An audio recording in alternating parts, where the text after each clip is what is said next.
Hello InstaFam, it's Dr. T here. I thought I would try and get in a quick Q&A slash Insta Live before the kids got home and before the Groodle, I'm looking him in the eye right now, starts to go cray-cray on a Wednesday night. He does it every time. Yes, I can see you. No, you can't have those things. Winston, come and say hello, but you can't have those things. How are you, team? So while I am waiting for some questions to be dropped into the chat box, remember, try and keep them as generic as possible because I'm going to give a fairly generic answer. I don't want your whole life story. I won't be diagnosing any medical conditions here on live tonight. But I thought I would share with you my little thought for the day based off a consultation that I had earlier on in the week. When is the appropriate time to cease all treatment? It's a really difficult one here in Australia because we don't really have any guidelines as to when we should suggest to people to cease treatment. Some would call it futile. I find that a little bit harsh. But here in Australia, we're pretty lucky because, what I tell you, he kicks off every time. Here in Australia, we're pretty lucky because when we're looking at a diagnosis of infertility, we can access Medicare to fund our IVF cycles. And there's really no limit to how many IVF cycles that you can have. Which also begs the question, is this a really good spend of Medicare dollars, right? Now, if you're on the receiving end of those Medicare dollars and you're desperately trying to have a family, then one would think that it's pretty reasonable to keep trying to have a family. But, you know, what if you're someone who perhaps is wanting to access Medicare dollars for other things? So, you know, in New Zealand, and I actually had to pull up the guidelines as to who can access publicly funded Medicare. And the criteria are really, really narrow. So the couple has to have been trying for at least 12 months. Well, that's kind of the same here. If they are unexplained, then they actually have to have been trying for 5 years. Wow, that's a really long time. The woman's age must be 39 or less at the time of the consultation. The BMI must be 32 or less. The woman must be a non-smoker for at least 3 months prior to application.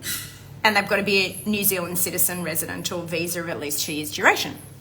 And then there are actually region-specific criteria as well. And I'm not going to bore you with the long list of those.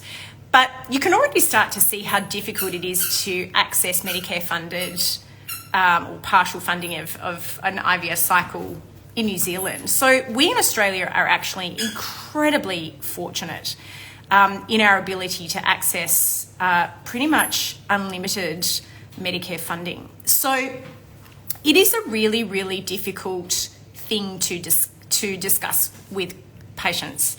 And I thought, thanks for Vanya, I'll answer your question in a sec. But you know, we do debate this all of the time. Should there be a limit as to how much Medicare funding there is? Is there a cycle number that we should say, hey, time out? We don't really have any guidelines around that. Individuals might have guidelines. It might be, hey, you don't get any embryos collected after 2 cycles. You know, what's the point of continuing? Or perhaps you had failed fertilization on 2 occasions, or maybe, you know, you're not getting any eggs collected on 2 occasions. They're the sorts of criteria that people do utilize to sit down with couples or individuals and talk about considering cessation of treatment. One of the things I think is really important in the discussion point is what is the couple's or the person's expectations. You know, have they hit their 6 cycles? Do they still have it, you know, within them, their resilience to keep going? How are they feeling as perhaps a couple? Is this process, this treatment burden, putting incredible strain on their relationship? I remember talking to one lady years and years ago now. She was 42 at the time, and she said to me, my son is 6 and I've missed the last 4 years of his life. I think I need to stop now. So I think that it really comes down to that person or that couple's life experience, what their expectations are, how burdened they have been by this treatment, and also the clinician's consideration of, well, what is the likelihood that this is going to be successful should we continue to do this? So it has to be a discussion, I think, with the individual or the couple and the clinician about, is there much more point to continuing treatment? Should we be considering moving on to other options? So yeah, they're just my thoughts for the day, and I thought that I would share them with you. And that was while I was waiting for some questions to come through. If you do have any questions, I know Vivanya has one. Thanks for posting. Hi, Dr. T. Please, could you talk a bit about the reasons to choose a fresh embryo transfer versus frozen or vice versa? That's a big question. The one thing that I will say that it is very, very lab dependent. So if you are with a clinic where there is a laboratory that has good vitrification techniques, so good freezing, i.e. their frozen transfer rates are as good as their fresh, or their blastocyst survival rates post a thaw are pretty good, then you can feel fairly safe in the knowledge that freezing an embryo is going to get you very similar success to a fresh. There are some centres around the world that have better success rates with their frozen transfers than perhaps their fresh, and so they do something called freeze-all. There are centres in Dubai, for example, centres in the US that I know of that do freeze-all programs, so they don't actually transfer fresh embryos at all because their frozen transfer rates are so good. And their argument is that when you are doing a fresh cycle, you're pushing those estrogen levels to supraphysiological levels. So usually mid-cycle, your estradiol levels will sit at around about 1,000, I think it's nanomole per litre, depends which unit of measure you're using. Whereas in an IVF cycle, just prior to trigger, your estradiol can be sort of anywhere from 6,000 to 20,000. Hopefully not. But it can be. And so how does that affect the endometrium? Also, you may have a program that doesn't run 6-day-a-week transfers. So the opportunity to have a day 5 transfer if you had an an egg pickup on the Monday of that week, how does that affect the pregnancy rates? So I think there's lots of things to consider, and I think it's a really good question to ask your laboratory because there are so many different factors that will factor into fresh and frozen rates. But really, really good question, Vivanya. Happy to chat more about it. You've asked another question. Oops, deleted by mistake. Just wondering about the reason to do a fresh versus a frozen transfer or the other way around. Hopefully that's answered your question.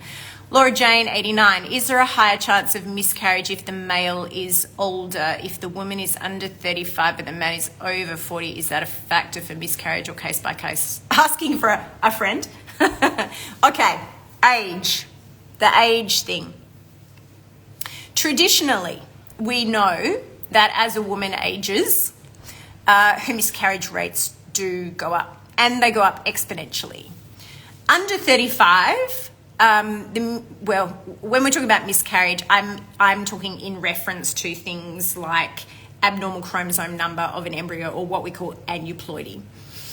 Of course, there are many other things that can cause miscarriage related to the female. I won't go into that. But if we're just talking about the age impact factor, does age of a man matter? Yes, it does, but probably not until much older, probably over 45. There's some data out of Melbourne that does show that if you keep the woman's age the same, pregnancy rates reduce with a man sort of 40, 45, 50. But we know that sperm aneuploidy, so aneuploidy within the sperm, probably increases more after the age of 45, definitely after 50 and beyond. So would I say a 41-year-old man and a 34-year-old woman, for example, are necessarily going to have a higher miscarriage rate? I don't think we would be able to discriminate that easily around age of the man. And I'm unaware of anywhere in Australia now that does sperm aneuploidy testing. Shout out if anyone does know. But also, if you're doing sperm aneuploidy testing, are you actually testing the sample that you're going to utilise? So we don't have fantastic ways of sperm selection. There are some ways of doing sperm selection. So there's different ways, but it's not really based on the aneuploidy of the sperm. Hopefully that kind of answers the question. I think it's a difficult one to be that specific around age. What I can say about the age factor is if you've got an older woman and an older man, you've then got the perfect storm, right? So I guess in a way, does the youth of a woman offset the age of a man? Well, it can actually, because there are enzymes within eggs that can help to repair DNA damage within a sperm. So yeah, the youth of a woman can offset the age of a man. And to a certain extent, the youth of a man can offset the age of a woman. But when you've got two older people, it's a perfect storm. Okay, Emma Lancaster, or Lancaster.Emma. Is it okay to do an egg retrieval whilst you still have a progesterone IUD in, which is treating complex endometrial hyperplasia atypia? Absolutely, my friend.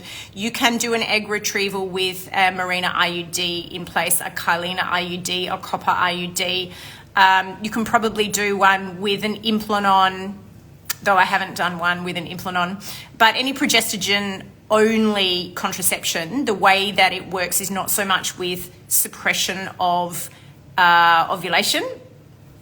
suppression of follicle development. It's more suppression of the endometrium. So yes, you can stimulate the ovaries with a Mirena IUD in place, and yes, treat that atypia before you put an embryo back in. So it is okay to do concurrently. Any downsiders? Well, I suppose you don't want estrogen stimulation of the endometrium. So it would be reasonable, I guess, if you're not transferring an embryo, to do something that is going to suppress the estrogen production in the cycle. Talk to your consultant about it. But Mirena's pretty good at keeping that lining nice and thin. Jess Mulry.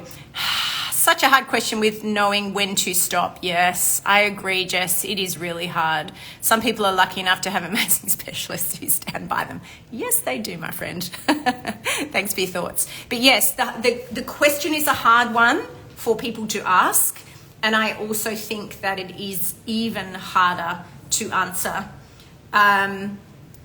Sometimes too, it's not so much stopping as when knowing when to switch direction. And I think that sometimes it kind of softens the blow than saying stop. But sort of switching direction and thinking about how to define what it is that you would like to achieve, whether it be parenthood, whether it be legacy, whatever it might be.